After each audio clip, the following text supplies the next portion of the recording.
సామెతల గ్రంథము 24వ అధ్యాయము 10వ వచనం. సామెతల గ్రంథము 24వ అధ్యాయము 10వ వచనం. అక్కడ రాయబడిన మాట, శ్రమదినమున నీవు కృంగిన ఎడల నీవు చేతకాని వాడు వగుదువు. ఒక చక్కని మాటను మనం చూస్తూ ఉన్నాం. శ్రమదినమున నీవు కృంగిన ఎడల నీవు చేతకాని వాడు వగుదువు. ఇప్పుడు మోషే ఇందులో ఉన్నాడు అనంటే శ్రమలోనే ఉన్నాడు, భయంకరమైనటువంటి దుఃఖములో ఉన్నాడు, చాలా అవసరతలో ఉన్నాడు. మరి బయలుదేరిన దగ్గర నుండి ఈ మిథ్యాను దేశం వరకు ప్రయాణం చేస్తూ ఉన్నప్పుడు ఆహారము లేనివాడై ఆకలితో ఉన్నాడు.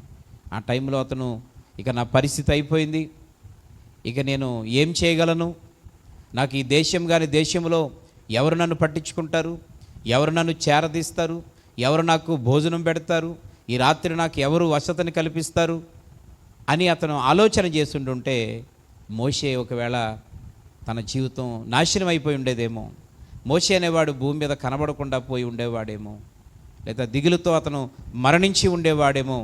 కానీ మరి ఈ వాక్యములో మనం చూసినట్లుగా, సామెతల గ్రంథంలో చూసినట్లుగా శ్రమదినమున మోషే కృంగిపోలేదు.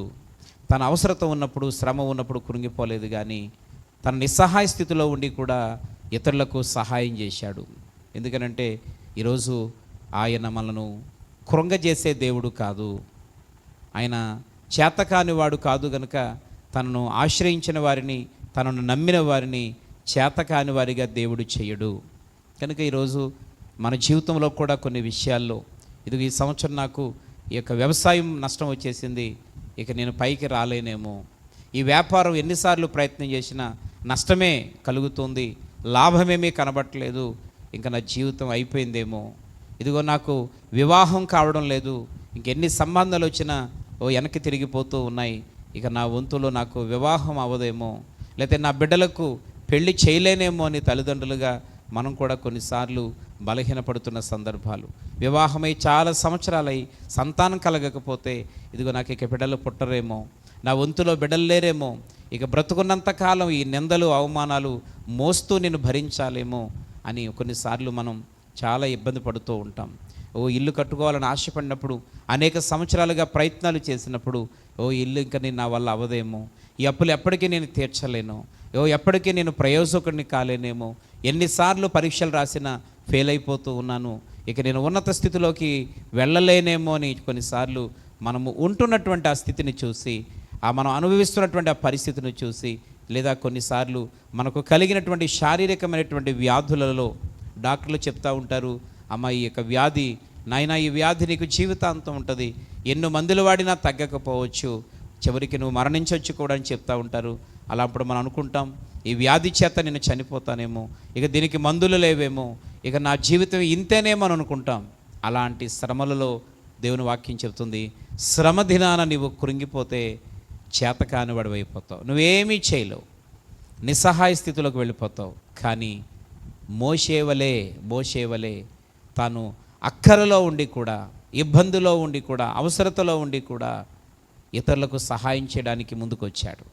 అందుకని నేను మునుపటి మాటల్లో జ్ఞాపకం చేసినట్లుగా, నాకెవరైనా సహాయం చేస్తే బాగున్ను అని కోరుకోవడం కంటే, నేనే అనేక మందికి సహాయపడాలి, నేనే ఇతరులకు ఉపయోగపడాలి, నేనే ఇతరులకు ఇవ్వాలి, నేనే ఇతరులకి పంచిపెట్టేవానిగా ఉండాలి.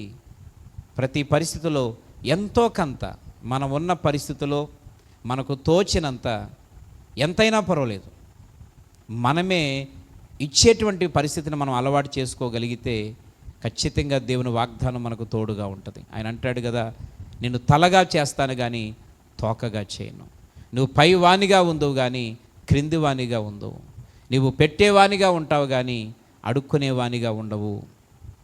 ఈరోజు మనము ఇచ్చే స్థితిలో ఉండడానికి, అనేక మందికి సహాయం చేయడానికి, ఈరోజు నిజంగా నువ్వు నిలబడడానికి ఇష్టపడితే ప్రత్యేకంగా ఈ సమయంలో దేవుడు ఒక గొప్ప కార్యాన్ని చేస్తాడు. ఎందుకనంటే మోషేను నేను ఒక్కడనే అనుకుంటే తను ఏమీ చేయలేకపోయి ఉండేవాడేమో, కానీ మోషేను దేవుడు పిలిచి ఏర్పాటు చేసుకొని ఒక చక్కని భార్యనిచ్చి, అద్భుతమైనటువంటి పిల్లల్నిచ్చి, ఆ తరువాత ఐగుప్తు దేశమునకు మరలా తిరిగి నడిపించి, మరి బైబిల్ లెక్కల ప్రకారం 6 లక్షల మంది కాల్బలాన్ని నడిపించేటువంటి నాయకుడిగా చేశాడు.